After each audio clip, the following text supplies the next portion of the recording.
Ako po si Andres Yakat, pero mas kilala po ako sa Andy.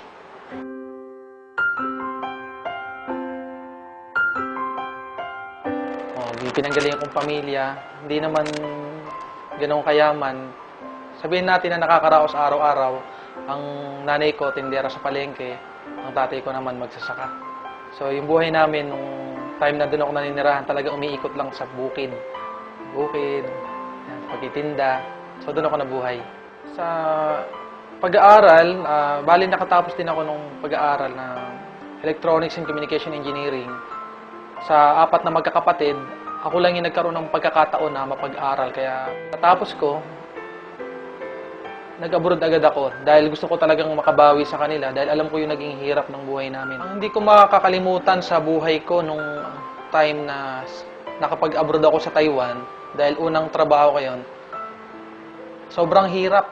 Naranasan ko dun yung magtrabaho ng 16 hours, 18 hours sa loob ng isang araw. Yun kasi pinakamahirap sa nag-abroad eh.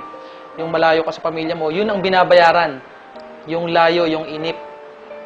Kasi yung hirap, natitiis pa yan eh.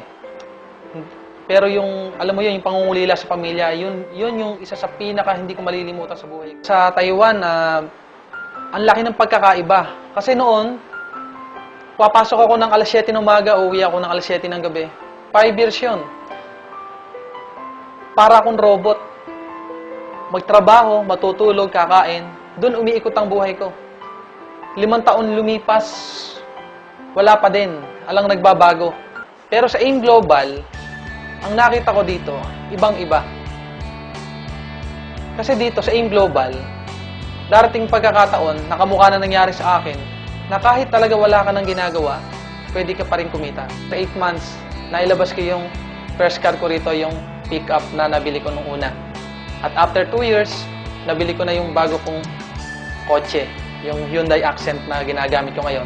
And ito nga ngayon, ngayong October, yung condominium naman na pinapangarap ko, mailalabas ko na rin ngayong October.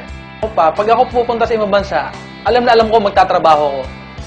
Pero dito sa AIM Global, grabe na nangyari sa akin. Pumupunta ako sa ibang bansa, Hong Kong, Singapore, Thailand, Malaysia.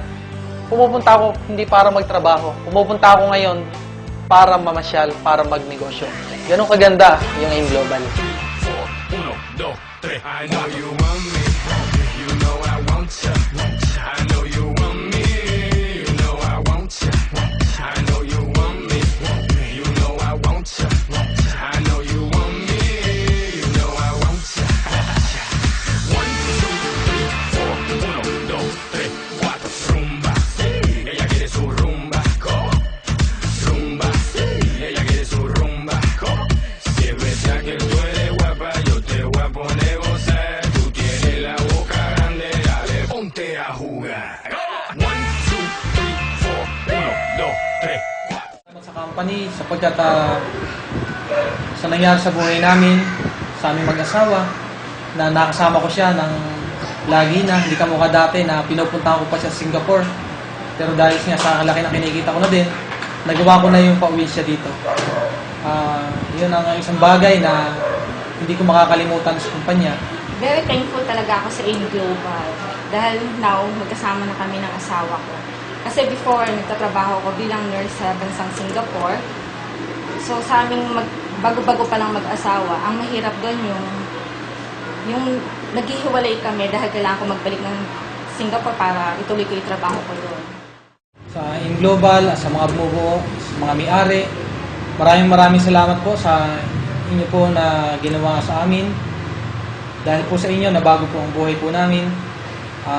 Maraming salamat po. Mabuhay po ang AIM Global.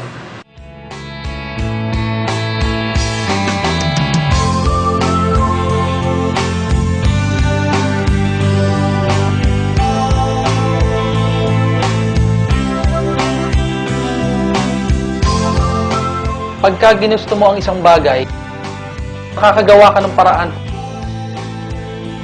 Wala sa galing o talino. Ang importante pala, kung talagang walang-wala na mapagkukunan, kahit ano gagawin mo.